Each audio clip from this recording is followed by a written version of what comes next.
cativeiro te levaram de Sião, e os teus sacerdotes prantearam de aflição. Foi como morrer de vergonha e dor, caminhava triste o povo forte do Senhor a Jerusalém, porque deixaste de adorar o Deus vivo que em tantas batalhas te ajudou. Chora Israel num lamento só, talvez Deus se lembre do bichinho de Jacó. Chora Israel, Babilônia não é teu lugar. Clama ao teu Deus, Ele te ouvirá, do inimigo te libertará. Chora Israel, Babilônia não é teu lugar. Clama ao teu Deus, Ele te ouvirá, o inimigo te libertará.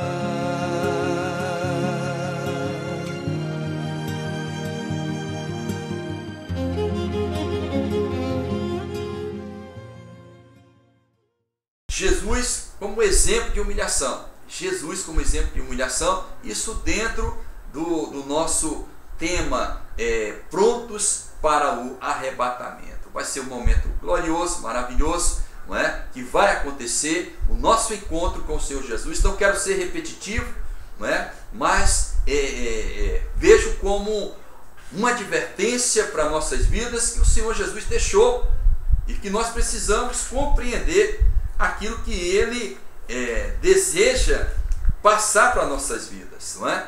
Bem-aventurado, volto aqui a dizer, Mateus 5, versículo 3, bem-aventurados os humildes de espírito, porque deles é o reino dos céus. E aí o Senhor está nos levando a compreender esse estado que devemos nos encontrar diante do Senhor, né? Sermos humildes, estarmos entregues e na dependência de Deus, do Deus Todo-Poderoso. Em Filipenses, no capítulo 2, versículo 5, vamos ler aqui até o 8, a palavra do Senhor diz assim: tente em vós o mesmo sentimento que houve também em Cristo Jesus. Pois ele, subsistindo em forma de Deus, não julgou como usurpação o ser igual a Deus. Antes, a si mesmo se esvaziou, assumindo a forma de servo, tornando-se em semelhança de homens, e reconhecido em figura humana, a si mesmo se humilhou, tornando-se obediente até a morte, e morte de cruz. Pelo que também Deus o exaltou sobremaneira e lhe deu um nome que está acima de todo nome. Vejamos aqui. Primeira coisa que nós encontramos, Paulo diz assim: tende em vós o mesmo sentimento. O que é sentimento? Vamos ver. Sentimento é uma consciência íntima. Consciência íntima. E o que é uma consciência, pastor? Capacidade de avaliar os próprios atos. Veja só, Jesus, ele tem esse sentimento, esta consciência de avaliar a sua própria vida, as suas ações. Por isso que ele está entregue totalmente ao Pai, por isso que ele está submisso ao Pai. E Paulo diz assim: tende em vós o mesmo sentimento, ou seja, nós precisamos compreender que a nossa consciência, que é gerada pelo conhecimento, e este conhecimento, o conhecimento sendo o conhecimento de Deus, ora, nós precisamos então andar em avaliação, em juízo, olhando para nossas vidas e agindo conforme o conhecimento que nos revela a vontade de Deus. Devemos prosseguir em conhecer a vontade de Deus. Precisamos conhecer essa vontade. E quando nós estamos assim, devemos lembrar também que, ora, ter o conhecimento não é o suficiente. É necessário também compreender que Jesus disse que aquele que quer segui-lo deve negar a si mesmo e tomar a sua cruz. Aí eu volto a dizer para você, para poder nós compreendermos esse sentimento, nós precisamos entender que negar é confrontar o próprio eu. Então, nesta avaliação, conforme a consciência que tenho, conforme a consciência que você está recebendo de Deus a cada dia, não é? Você precisa confrontar o seu eu, porque a sua carne, ela pode conduzir, ela conduz o homem que não tem a Deus é conduzido pela carne e manipulado, dominado pelas trevas, pelo reino deste mundo. Compreendemos então, amados, que o homem ele tem que estar alerta. Quando o Senhor diz que devemos vigiar, como vimos, ele precisa estar alerta, atento à sua vida com Deus, o seu relacionamento com Deus. Louvado seja o nome do Senhor. Então esse sentimento que houve em Cristo foi um sentimento de muita prudência. O Senhor ele fazia tudo o que o Pai queria, mesmo que aquilo que o Pai desejava contrariasse a sua vida. Momento do Getsemane, voltamos a lembrar a sua oração: Pai, se possível, afasta de mim este cálice, porém seja feita a sua vontade. Essa expressão do Senhor Jesus na oração ela é muito importante nós entendermos, porque temos que ter os sentimentos do Senhor. Ele diz: eu não quero avaliar conforme este momento que eu estou vivendo, não quero avaliar sobre aquilo que eu tenho que viver, porque o que virá sobre a minha vida causará sofrimento a mim. Mas eu preciso, Senhor, eu preciso de Ti. Eu não vou fazer, Pai, aquilo que eu quero, mas aquilo que é a Tua vontade. E mesmo que na Tua vontade isso venha a exigir de mim que eu padeça e que eu suporte sofrimentos. Louvado seja o nome do Senhor. Então, Paulo diz: tende em vós o mesmo sentimento. Louvado seja o nome do Senhor, meu amado. O sentimento do Senhor, aquilo que Ele passou, muitas pessoas não querem compreender isto. Muitas pessoas não entendem e acham que o Evangelho é o Evangelho só do oba-oba. Você às vezes está passando um sofrimento e estão dizendo para você assim: ó, é Satanás. Se você é uma pessoa liberta, não é Satanás. Se você é uma pessoa liberta, é o seu padecer em Cristo Jesus, que é natural também. É natural. O homem de Cristo, ele sofre, como nós vimos aqui. Ninguém quer pregar isso, amado, mas essa é a verdade. Então existe muito cristão, existem muitas pessoas que abandonam o caminho por não compreenderem, por não entenderem que devem passar pela vida lembrando do Senhor Jesus Cristo, passando pelos seus sofrimentos.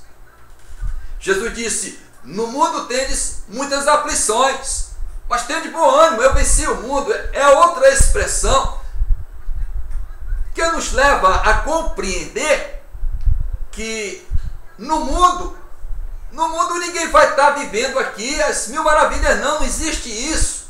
Não existe isso. Você pode passar pela vida, ter momentos bons, ter momentos felizes, ter momentos de alegria na sua casa, na sua igreja. Nós não estamos dizendo que isso não existe, mas quando vem o sofrimento, devemos entender também o sofrimento. Paulo diz: eu sei viver tanto na abundância como na escassez. Ele sabe padecer. Ele sabe que o momento da escassez é um momento também de dificuldade, mas ele não vai negar o seu Deus. Ele não vai deixar de andar com o seu Senhor, ele não vai deixar de ter os sentimentos de Cristo. Se ele tem que padecer, ele vai padecer, mas não vai abrir mão de Deus. É isso que o Senhor, ele deseja então nos levar à compreensão. Meu amado, se você sofre hoje, compreenda o que está acontecendo com a sua vida. É bênção de Deus. É bênção de Deus. Então se fortaleça no Senhor. Se fortaleça na força do teu Deus. Porque o Senhor, Ele é aquele que fortalece as nossas vidas. É aquele que nos faz compreender a verdade. Continuando. Ele diz assim: tende em vós o mesmo sentimento que houve também em Cristo Jesus, pois ele, subsistindo em forma de Deus, tendo a forma de Deus, tem a essência de Deus. Jesus estava aqui, ele tinha a essência. Deus é o quê? A palavra do Senhor diz que Deus é amor. Louvado seja o nome do Senhor. Esta essência estava em Cristo. Então ele estando aqui, ele não deixou de ter essa forma de Deus. Não deixou de ter amor, não deixou de ter misericórdia. Os sentimentos permaneceram, apesar dele viver num mundo tão difícil. Você compreende? Que essa dor que sentimos pelas ofensas, por aqueles que não compreendem, por aqueles que estão cegados de entendimento, por aqueles que estão aprendendo ainda. Porque quem está aprendendo, quem não está maturado, quem está em um processo de maturação, também muitas vezes ofendem as nossas vidas. E nós precisamos compreender essas coisas. Precisamos entender aquilo que o Senhor ele deixa dito para as nossas vidas. Então, o Senhor ele está subsistindo, ele tem a essência, o ser do Pai. Deus é amor, como João diz. Então, o amor estava em Jesus, e Jesus não abriu mão desse amor, do amor ágape, não abriu mão da dependência da sua vida como filho diante do Pai. Louvado seja o nome do Senhor. O versículo 7 diz: antes a si mesmo se esvaziou. Olha só, antes a si mesmo se esvaziou. Amado, muitos andam na soberba, muitos andam dentro da sua própria vontade, muitos não conseguem se ligar a Deus, se ligam em um momento, e às vezes, vamos colocar, se liga no momento do culto, do louvor, da adoração, mas saiu da igreja, já não está mais vazio, começa a se preencher de si mesmo, começa a ditar aquilo que acha que é certo. Não é? Então a dependência de Deus, ela é constante, ela não é momentânea, ela é constante. Devemos perseverar, devemos permanecer na videira, assim diz o Senhor, as nossas vidas.